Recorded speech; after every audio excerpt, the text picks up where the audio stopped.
Hey guys, welcome back to the channel. I'm going to show you the quick and easiest way to reuse your swimming pool couplings. If you're like me, wait till the last second. Winter came, all you did was just cut the pipe, and you said we'll fix it in the spring. Well, it's springtime, so let's fix the pipe and I'll show you how we can do it.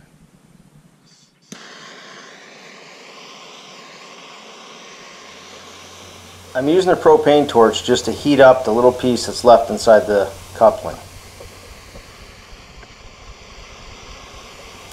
I'm not trying to melt it, I'm just trying to heat it up enough to make it pliable so the glue will release.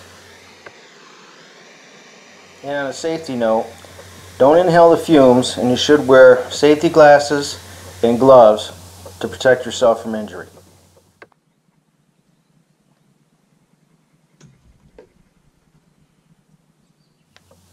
Don't rush this part with the screwdriver.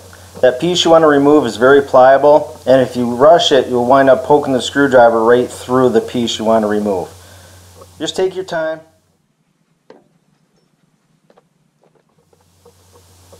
You could remove the whole piece just with the screwdriver, but I found it faster to use the pliers. And once again, don't rush this part either. You take your time, you can get it all out in one piece.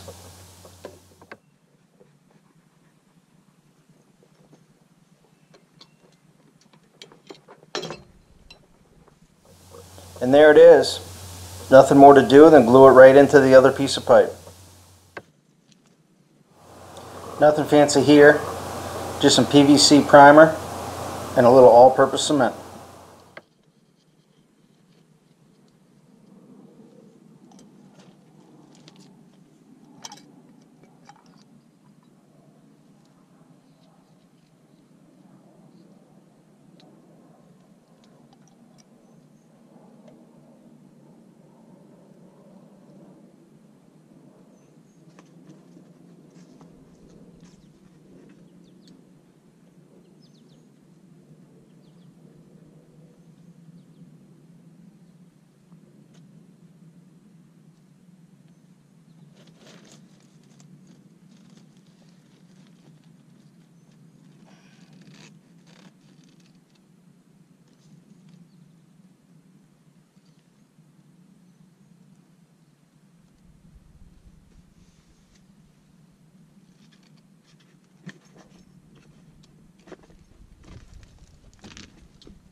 Alright folks, all back together and no leaks.